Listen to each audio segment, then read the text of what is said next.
Salam, hər vaxtınız xeyir olsun. Bu gün sizinlə acı dadmayan, ləzzətli ləvəngi hazırlayıram. Bu ləvəngini balıqda, toyuqda, çölmə kababda istifadə edə bilərsiniz. 1 kiloqram qabığı təmizlənmiş soğan və 200 qram qozdan istifadə edirik. Məndə qoz üyüdülmüş evdə olduğuna görə onu istifadə etdim. Siz ilk öncə qozu, ardından soğanı ət maşınına keçirərək ləvəngidə istifadə edə bilərsiniz. Soğanı ət maşına keçirdikdən sonra tülün içərisinə əlavə edirəm və yaxşıca suyunu sıxıram.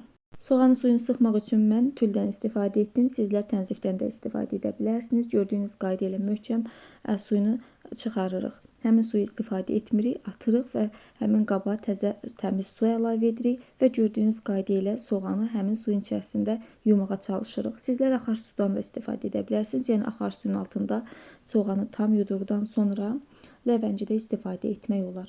Əgər ləvəngin acı dadmasını istəmirsinizsə, mütləq bu üsulla ləvəngini hazırlayın. Suyu dəyişdi, yeni qaba su əlavə etdik və eyni qayda ilə soğanı bir neçə dəqiqə yuduq.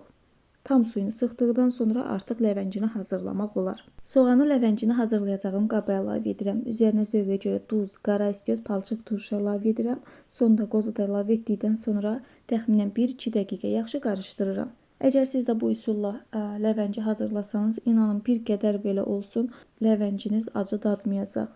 Qeyd etdiyim kimi balıqda, toyuqda, çölmə kababda rahatlıqla istifadə edə bilərsiniz. Bu qədər sadə və asan. Dəyərli izləyicilər, əgər video sizlərə yararlı, faydalı oldusa, videonu bəyənib kanala abunə olmağı unutmayın. Bu günlük bu qədər. Hələlik.